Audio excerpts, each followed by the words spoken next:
ન્યૂઝમાં આપનું સ્વાગત છે। ડભોઈ શહેરના સ્ટેશન વિસ્તાર ટાવર રોડ એસટી ડેપો પર ચોમાસું શરૂ થતાં જ ગરીબ અને મધ્યમ વર્ગના લોકો તાડપત્રી લેવા બજારમાં ભીડ જામી છે।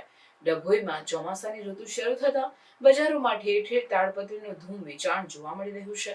અંતરિયાળ તાલુકાના વિસ્તારમાંથી ગરીબ અને વેપારી વર્ગ તાડપત્રી ખરીદવા ઉમટી પડ્યો હતો। ડભોઈમાં વર્ષા ઋતુની શરૂઆત થતાં જ તાડપત્રીઓનું વેચાણ માટે ઠેર ઠેર હાટડી મંડાઈ હતી।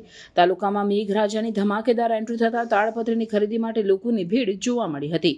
ડભોઈ સહિત આજુબાજુના ગામડાઓના વિસ્તારમાં કાચા મકાનો તેમજ ડભોઈ નગરમાં વરસાદ શરૂ થતાં જ તાડપત્રીનું વેચાણ શરૂ થયું છે। ઝૂંપડામાં રહેતા ગરીબ વર્ગના લોકો ઘરમાં પાણી પડતું અટકાવવા માટે તાડપત્રીની ખરીદી કરે છે। 1 મીટરના 60 થી 70 લઈ 150 થી 200 સુધીના ભાવે તાડપત્રી વેચાય છે। કેટલીક જગ્યાએ સાઇઝ તો કેટલીક જગ્યાએ તો વજન પર કિલોના ભાવે તાડપત્રીનું વેચાણ થઈ રહ્યું છે। ગરીબ વર્ગને ચોમાસામાં વરસાદી પાણી ઘરમાં ઉતરતું અટકાવવા તેમજ પશુઓને વરસાદી પાણીથી રક્ષણ મેળવવા માટે મોંઘા ભાવની તાડપત્રી ખરીદવી આવશ્યક થઈ છે।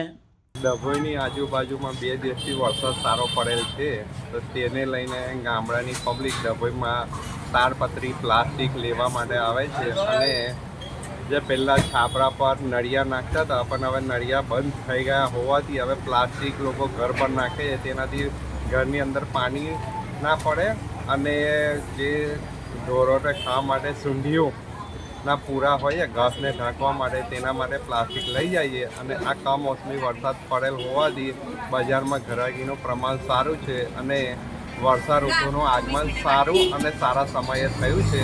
બાકી આપણે 22મી જૂને વરસાદ માંગીએ, પણ 15મી જૂનથી વરસાદ 15, 16 ને 17 3 દિવસ વરસાદ સારો પડેલ છે રાત્રે, એને લઈને ઘરાગીનું પ્રમાણ સારું છે।